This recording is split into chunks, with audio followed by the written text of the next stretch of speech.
ಅತ್ತೆಯ ಕೈ ಕತ್ತರಿಸಿ ಸೊಸೆ ಅಟ್ಟಹಾಸಗೈದಿರುವಂತಹ ಘಟನೆ ನಡೆದಿದೆ.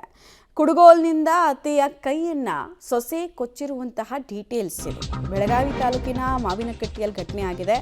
ಜಾನವಾಹುದಲ್ಲಿ 70 ವರ್ಷ ವಯಸ್ಸಿನ ವಯೋವೃದ್ಧೆ ತಮ್ಮ ಬದುಕಿನ ಸಂಧ್ಯಾವಸ್ಥೆಯಲ್ಲಿರುವಂತಹ ಮಹಿಳೆಯವರು ಅವ್ರ ಮೇಲೆ ಇಂಥ ಪೈಶಾಚಿಕ ಕೃತ್ಯ ಆಗಿರೋದು.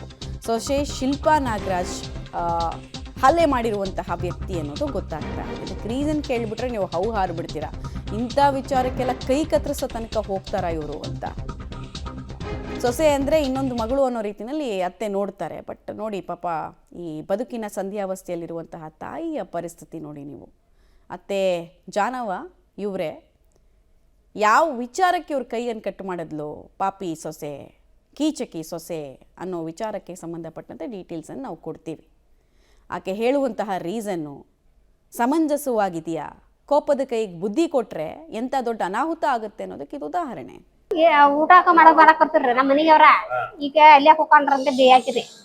ಅವ ಒಂದ್ ಅಕ್ಕಿನ ಮೂವನ ಅಳಾಕ್ರಿ ಬರ್ದರ ಮಗ ಬರ್ದರ ಅದಕ್ಕಾಗ್ರಿ ಅವ್ನ್ ಬಂದ್ ಉಂಡ್ ಹೋವಾರ್ರಿ.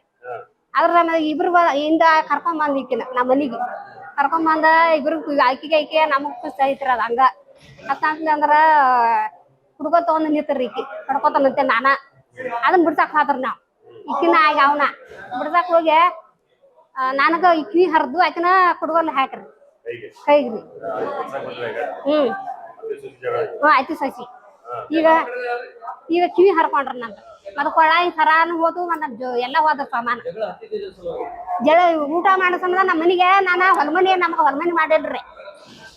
ಹೊಲಾನು ಮನಿ ಇವ್ರಿಗೆ ಐತ್ರಿ ಎಲ್ಲ ಮತ್ ನಾನ ನಮ್ಮ ಅಪ್ಪನ ಪಗಾರ ಬರ್ತೈತಿರಿ. ಆಕಿ ದವಾಖಾನೆ ಹಾಕುದು ಅದನ್ನ ಮಾಡ್ಕೊಂತ ಇದ್ರಿ. ಆಕಿ ವ್ಯಾಪಾರ ಮಾಡ್ಕೊ ನಮ್ಮ ಮನಿಗ್ ಬರ್ತಾನ್ರಿ ಉಣ್ಣಾಕಟ.